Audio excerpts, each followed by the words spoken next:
Et parmi ces capacités financières, la moindre, c'est de pouvoir payer une prime d'assurance. La SONAC et AEPAE ont commis. Je pèse bien mes mots et je le dis de manière claire et intelligible. La SONAC et AEPAE ont commis, à travers un arrangement commercial qui viole les termes du Code ciment, un acte délictuel grave et expose la sécurité publique du marché. Les garanties déposées relèvent du faux et peuvent entraîner la nullité du marché. Des dispositions administratives et judiciaires doivent être envisagées immédiatement par l'acheteur public, par l'ASER, dès lors que le forfait est signalé. En effet, le marché ne peut être exécuté dans les conditions actuelles caractérisées par la nullité des garanties.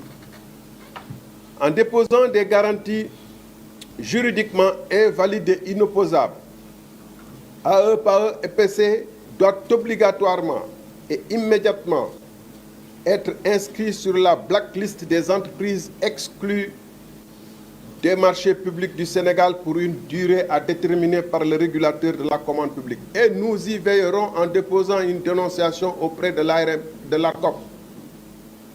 L'agrément de la compagnie d'assurance SONAC devrait aussi être retiré immédiatement par le ministre en charge des Finances. Enfin, le tribunal doit rapidement être saisi par les autorités de ASER.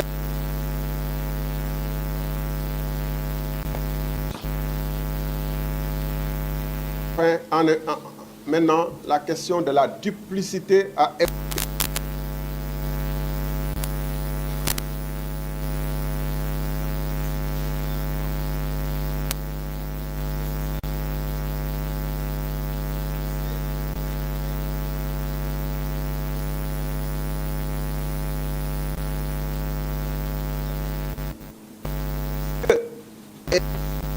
que ce n'est pas les règles qui s'appliquent, c'est de nouvelles règles qui s'appliquent. Il faut que ce soit écrit. En l'occurrence, le délai de paiement, la date limite fixée par la règle dans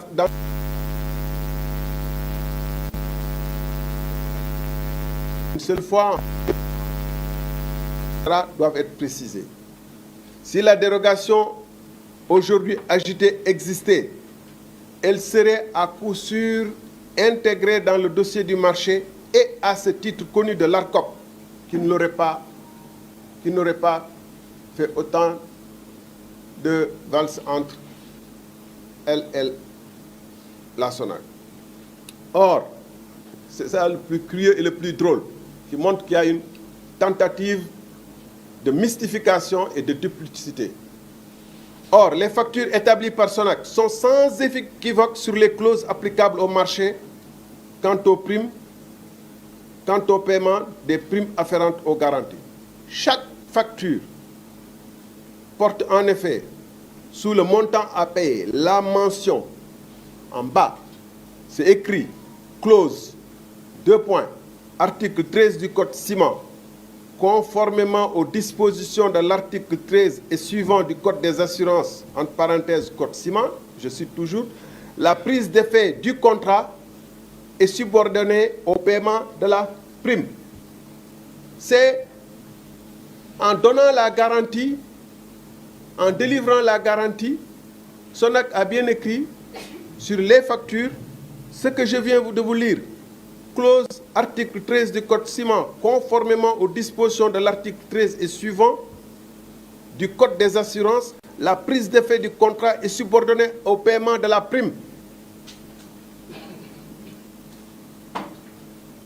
SONAC n'a pas dit que par dérogation, nous pouvons payer dans 90 jours ou dans 180 jours. Ils ont dit que c'est subordonné au paiement. Et le ministre des Finances veut nous faire croire qu'il y a une dérogation. Alors que les contrats eux-mêmes et les factures eux-mêmes disent paiement immédiat, ne font pas référence à aucune dérogation ou n'évoquent pas un délai, le délai donné par la dérogation. Cela figure dans les factures qui est un élément du contrat liant la SONAC à AEPAE, EPC. l'on peut se poser alors de savoir quel intérêt le MFB et le ministre des Finances et du Budget et le directeur national des assurances ont-ils à inventer la fable d'une dérogation qui n'a été nulle part produite ni évoquée depuis près d'1 an que dure le contentieux entre l'ARCOP et la SONAC sous l'œil du même MFB qui a été ampliataire de toutes les lettres et de son DNA. Depuis 1 an, je rappelle que la première lettre de l'ARCOP est du 17 juillet 2024. On est presque 1 an après. Depuis 1 an que ce ping-pong dure, jamais ils n'ont évoqué la dérogation. Quel est son intérêt à sortir soudain à travers les médias pour faire des communiqués pour dire qu'il y a une dérogation? Il faut se poser la question de savoir quelle est. Et je rappelle ce que disait le Premier ministre Sonko, nous sommes dans un pays où on peut même falsifier les comptes publics. Donc falsifier un communiqué, ce n'est pas grand-chose. Le plus cocasse, c'est l'intervention du directeur national des assurances sur les ondes d'un de vos confrères, à savoir la RFM. En réponse à la question du journaliste, je crois savoir qu'il s'agit de Macoumba Beye, sur les raisons pour lesquelles la SONAC n'a pas fourni les preuves du paiement dans le cadre de la saisie de l'ARCOP, il déclare: l'ARCOP avait demandé le paiement des primes à la conclusion du contrat et à ce moment-là, la prime n'était pas encore payée, elle l'a été 90 jours plus tard. Cette affirmation est naturellement erronée. Nous avons bien vu ce qui est mentionné dans les factures. Cette affirmation est erronée. L'ARCOP a saisi la SONAC le 12 juillet. En plus, la preuve matérielle, c'est que l'ARCOP a saisi la SONAC le 12 juillet 2024, le 23 juillet 2024 et le 7 août 2024, soit une saisine, celle du 12 juillet, la première saisine, est intervenue 1 mois après le paiement de la prime. Je rappelle que la prime a été payée le 14 juin. Par contre, les garanties ont été établies le 18 mars.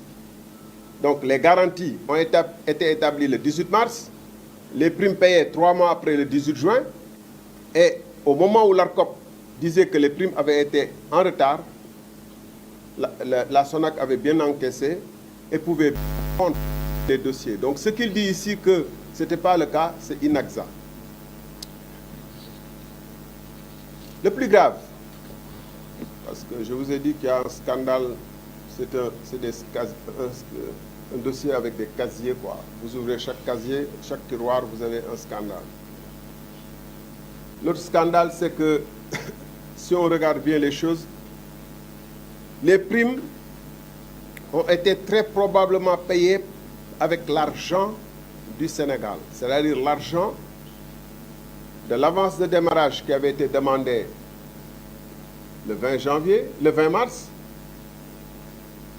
à la banque espagnole, qui a payé le 11 juin, et ce n'est que le 14 que AEPAO a payé les primes. Donc je m'explique plus clairement. AEPAO a perçu l'avance de démarrage le 11 juin 2024. Le paiement des primes afférentes aux garanties est intervenu quelques jours plus tard, le 14 juin. Donc après avoir reçu l'avance de démarrage, ou après avoir reçu l'avance de démarrage et l'avance des sommes sur dépenses engagées. 56 millions d'euros, 36 milliards de francs